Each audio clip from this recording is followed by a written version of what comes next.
이종섭 주 호주 대사 부임을 두고 정치권 논란은 이처럼 가열되고 있지만 대통령실은 임명 철회는 전혀 고려하지 않고 있습니다.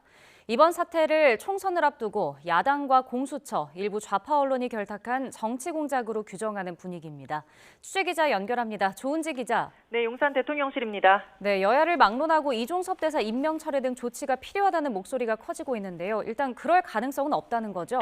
네, 복수의 대통령실 관계자들은 YTN에 윤석열 대통령이 이종섭 주 호주 대사 임명을 철회할 일은 절대 없다고 입을 모았습니다.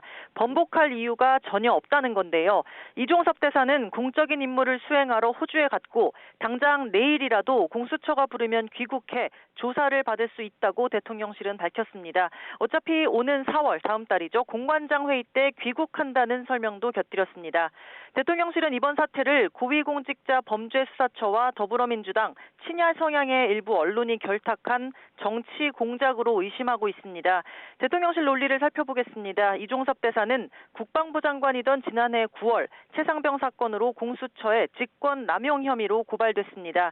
석 달 뒤인 12월 이 대사는 국방장관을 지내며 호주와 안보협력, 방산수출에 역할한 공로로 호주 대사로 내정돼 주재국 동의를 받는 아그레망 등 임명 절차를 시작했습니다.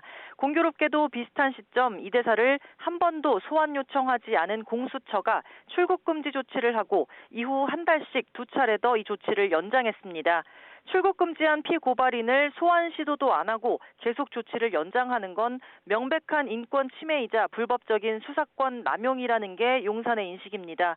또 출국 금지는 수사 기밀이라 정부 당국자도 전혀 알 수 없는 내용인데 총선을 앞둔 야당은 마치 정부가 이 장관을 호주로 도주시킨 걸로 여론몰이하고 있다고 지적합니다. 여기에 정부 당국자도 알지 못한 출국 금지 사실을 친야 성향의 일부 언론이 확인해서 먼저 보도한 것도 이 세 축이 결탁했다는 걸 보여주는 방증이라고 의심하고 있습니다. 여권 일부에서도 이종섭 대사를 총선 이후에 임명했어야 한다고 언급하는데요. 하지만 대통령실은 지난해 12월 말 기존 대사가 정년 퇴직한 상황에서 안보 협력이 중요한 호주 대사직을 장기간 비워둘 수 없고 또 상대 정부의 아그레망이 나온 대사를 바로 임명하지 않고 부임을 늦추는 건 중대한 외교적 결례라고 반박했습니다. 여권에서는 공수처의 정치적 편향성에 대해 짚고 넘어가야 한다. 나아가 수사나 처벌을 해야 한다는 목소리까지 있습니다. 이종섭 당시 장관과 대통령실 사이 통화 시간 같은 수사기관이 아니면 알 수 없는 내용을 야당과 특정 언론에 흘렸다는 건데요. 여권 핵심 관계자는 YTN에 민주당이 검찰개혁을 주장하면서 늘 내세웠던 논리 아니었느냐며 이것이 바로 공언유착이라고 지적했습니다. 지금까지 용산 대통령실에서 YTN 조은지입니다.